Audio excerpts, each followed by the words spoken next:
Oi, meus amigos, tudo bem? Como é que vocês estão? Estamos aqui para mais uma devocional, né? Essa terça-feira começando e não consegui fazer na segunda, mas hoje a gente não podia deixar passar. Eu quero continuar falando com vocês em Provérbios, mas vamos orar, né? Como de costume, para que o Senhor abençoe a nossa semana, para que o Senhor esteja conosco e a partir disso a gente começa a nossa devocional. Se você puder, feche seus olhos, como de costume, se não, preste atenção nessa oração para que a gente possa ter esse momento juntos.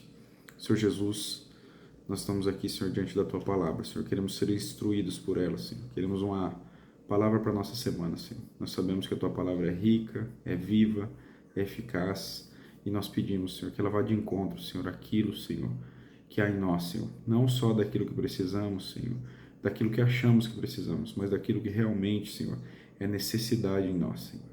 Encontre em nós, Senhor, um amor, encontre em nós, Senhor, um anseio, Senhor, pela Tua palavra, encontre em nós, Senhor, um lugar, Senhor, de encaixe, Senhor, de um lugar, Senhor, perfeito, Senhor, para que a Tua palavra, ela frutifique, Senhor, é isso que eu te peço, Senhor, sobre a minha vida, sobre a vida dos meus irmãos, nessa manhã, em nome de Jesus. Amém. Gente, a gente fez uma pausa na semana passada, fomos para Timóteo, né? Eu pedi uma pausa para vocês. Na semana anterior a gente estava em Provérbios 10, né? A gente leu o versículo 23. E hoje eu quero continuar ainda em Provérbios 10. Nós vamos ler o versículo 24 hoje, tá? Provérbios 10, versículo 24.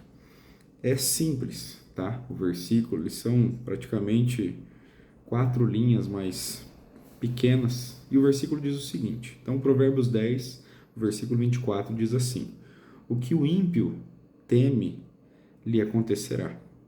O que os justos desejam lhe será concedido. O que o ímpio teme lhe acontecerá. O que os justos desejam lhe será concedido. É esse versículo que eu queria ler hoje com vocês. Quero lembrar vocês, né? A gente começou falando sobre isso. Nós estamos aqui em Provérbios 10. Daqui para frente até o capítulo 24, 14 capítulos, Salomão vai passar falando da diferença do justo e do injusto, né? Do ímpio e do salvo, né? Depende da versão e a tradução da Bíblia, ela vai dar diferenças de nomes, né? Mas do justo e do injusto, do ímpio e do justo, vai depender um pouquinho, mas dando diferenciações. E muitas vezes, gente, eu quero deixar claro para vocês, nós somos justos, feitos justos diante de Deus, porque o Senhor nos justifica, né? Pelo sacrifício de Jesus, nós somos feitos santos, mas muitas vezes, como eu disse alguns dias atrás, mesmo sendo justos, nós temos atitudes de impiedade. Nós temos atitudes como as pessoas ímpias têm, né? Jesus vai falar em Mateus, por exemplo, né? Não corram atrás do que vestir, do que comer, porque quem fazem isso são os pagãos, né? Os ímpios, né? Dependendo da versão também. Então, o que ele está dizendo? Olha, vocês são justos, né? E mais talvez vocês estejam agindo como uma pessoa ímpia. E esse versículo ele vai falar que o ímpio, né? O que o ímpio teme vai lhe acontecer, e o que os justos desejam lhe será concedido. Eu quero rapidamente, né? Como de costume, observar algumas coisas com vocês aqui, de forma simples. O ímpio é uma pessoa que teme alguns acontecimentos. Eu quero que você pense no seu coração o que você teme, né? Eu acho que a pior coisa que o ímpio teme é que a palavra do Senhor seja verdade, é que Jesus volte, é que aquilo que ele acredita não existir, realmente exista. Eu acho que essa é como que eu posso dizer, a maior o maior temor de um ímpio, descobrir que aquele a quem ele não deu atenção, aquele a quem ele não adorou, aquele a quem ele disse que não existia, no final das contas existe, e ele virá para julgar, né? Aquele a quem ele não conhece, que ele não leu a palavra, que ele não sabe o que ele gosta ou deixa de gostar, o que ele é ou o que ele não é, existe. Então eu acho que esse a gente pode colocar como o maior temor de um ímpio, né? Mas a gente vê que uma pessoa que vive uma vida de impiedade, como a gente já falou esses dias, ela teme muitas coisas, porque as seguranças, as esperanças do ímpio são frágeis. A gente pode falar sobre idolatria algum dia. Eu acho que eu tenho uma ministração no Spotify sobre isso, né?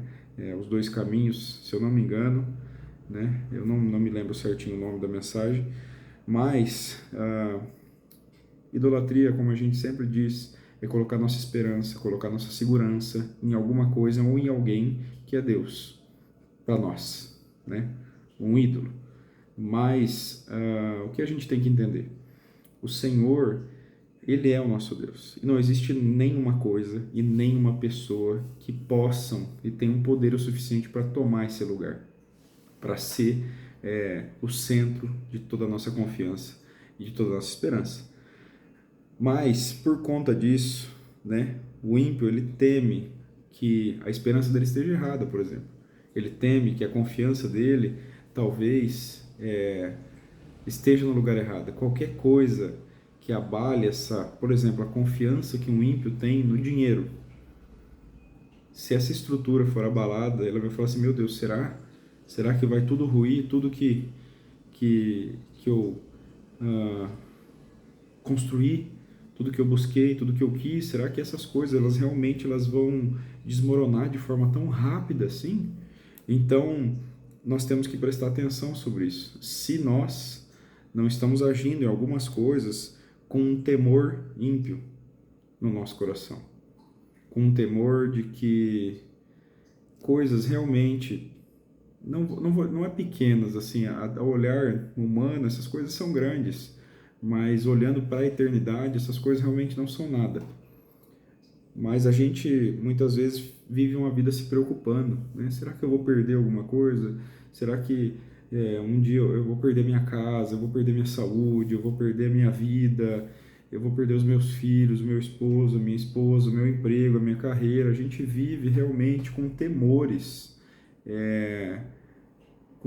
que talvez realmente, sei lá, a Bíblia diz assim, a cada dia o seu próprio mal. Então, a gente não pode nem viver ansioso, porque senão a gente não consegue fazer aquilo que a gente tem que fazer no dia, aquilo que a gente tem para desenvolver, e a gente não pode viver nem com excesso de passado pensando naquilo que já passou. Então, às vezes, esse temor, ele consome a gente a ponto de a gente não conseguir viver o hoje, não conseguir viver em Deus aquilo que a gente deve viver. Então, o ímpio, aquilo que o ímpio teme, acontecerá. Ele vai descobrir realmente que essa esperança colocada no lugar errado, que essa segurança colocada no lugar errado, ela está no lugar errado. Um dia vai acontecer das pessoas olharem e verem, meu Deus do céu, eu coloquei tudo que eu tinha no lugar errado. Eu coloquei todo os meus bens, vamos dizer assim, num saco furado e eu não tenho mais nada. Essa é a diferença, que o nosso Deus não é um saco furado. O nosso Deus não é alguém que perde, não é alguém que é atrasado por alguém, não é alguém que é passado para trás por ninguém. Essa é a diferença e esse é o lugar onde a gente deveria colocar realmente a nossa esperança. Mas a parte B do versículo 24 de Provérbios 10, ele vai dizer que aquilo que os justos desejam lhe será concedido. E a pergunta que eu faço para você é, essa é a diferença. Aquilo que se teme, acontece. Então, temor, acontece. Aquilo que se deseja é concedido. Então, temor, acontecimento, desejo, concessão. Então, é dado, tá? O que eu quero que você entenda? O que será que o justo deseja e que Deus concederá para mim e para você? E assim, não são desejos pessoais, arrogantes, orgulhosos, desejos que eu penso só para mim, mas um justo, ele não deseja para ele. Um justo, ele deseja para o reino.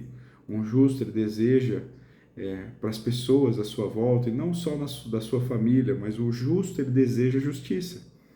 O justo, ele deseja justamente, de uma forma justa. Essa é a diferença. O ímpio não deseja justamente, ele deseja arrogantemente, ele deseja pessoalmente. Então essa é a diferença. Aquele que vai ter o seu desejo concedido é o justo, porque ele deseja justamente. Ele vive uma vida onde os seus desejos e aquilo que ele deseja não são só para ele, pessoalmente, mas são, vamos dizer assim, de forma abrangente, pensando no reino, pensando naquilo que é importante para Deus e não só para mim, para você pessoalmente. Então eu quero que você pense, o que o justo deseja lhe será concedido. Uma pessoa justa, uma pessoa que vive uma vida com o Senhor, o que será que ela deseja? Eu fiz uma mensagem esses dias e daqui a uns 2, 3 dias ela vai estar disponível para vocês ouvirem, mas sobre o que é a vida eterna. E a Bíblia vai dizer que a vida eterna é conhecer a Deus e conhecer o seu Filho Jesus Cristo. Então, se eu desejo viver uma vida de eternidade, se eu desejo conhecer o Senhor, se eu desejo viver com Ele, será que o Senhor não vai me conceder esse desejo? Será que o Senhor não vai se revelar a mim? Será que eu pedi para o Deus, Senhor, será que o Senhor não pode me dar um momento mais de paz, um momento mais de sossego? O Senhor não pode me colocar numa bonança para que eu possa conhecer o Senhor, para que eu possa sair desse turbilhão? Porque realmente nesse lugar onde existem muitas vozes, muitas questões, eu não consigo ouvir o Senhor. Será que esse não seria um desejo justo que o Senhor concederia para mim e para você? Será que esse não seria algo que o Senhor diria, não, eu vou conceder para você. Eu acredito que o Senhor quer nos dar. Mas como a Bíblia diz, pedis não recebeis, porque pedis mal. Então pense realmente naquilo que você deseja. Pense se os desejos que você tem são justos, são de pessoas que vivem uma vida de justificação, para que assim o seu desejo seja concedido. Porque o desejo do coração daquele que ama a Deus, com certeza, é viver com Deus, é conhecer o Senhor, é viver uma vida de piedade, de justiça, de amor, de integridade, de compaixão, de empatia. Então pense realmente, se você não tem vivido como um ímpio que teme algo, e como a Bíblia diz que isso acontecerá, ou se você tem vivido a vida como um justo que deseja. Ah, se eu pudesse. Essa é a diferença. O ímpio teme e ele sabe que acontecerá. Agora o justo, ele deseja. Esse desejo talvez é algo que, pensa comigo, nossa, eu desejo tal coisa, é uma coisa tão inalcançável. Por isso que ela é concedida, gente. Por isso que é graça. Por isso que nós recebemos algo de Deus, porque é um desejo do nosso coração conhecer o Senhor, e se Ele não se revelar a mim, a você, eu não vou conhecer Ele, você não vai conhecer Ele, mas Ele concede a nós essa possibilidade, Ele nos dá essa possibilidade, Ele nos faz receber aquilo que nós só desejamos e realmente está fora do nosso alcance. Então eu quero que essa semana, eu vou terminar, mas você pense sobre aquilo que você tem desejado, você pense sobre aquilo que você tem querido, você peça perdão realmente ao Senhor se você tem buscado outras coisas e, vamos dizer assim, desejado coisas que não são da vontade dEle. E peça ao Senhor, Senhor, me dá sabedoria, Senhor, purifica, Senhor, aquilo que eu tenho buscado, aquilo que eu tenho querido, para que eu possa querer aquilo que o Senhor quer, para que eu possa olhar as coisas da forma que o Senhor quer. Então, que você possa olhar para o Senhor essa semana, que você possa, como um justo, desejar e ter esse desejo concedido, e não como um ímpio, temer e saber que acontecerá aquilo que você teme. Que a sua vida seja uma vida de alguém que vive uma vida de justiça diante de Deus. Não porque eu sou justo, não porque você é justo, mas porque por Cristo eu e você fomos feitos justos diante de Deus. Amém? Deus abençoe a sua vida, Deus abençoe a sua semana, e na semana que vem, novamente, nós vamos estar juntos no nosso momento devocional. Um abraço, não esquece, compartilha com mais alguém e que a sua semana seja muito abençoada. Até mais.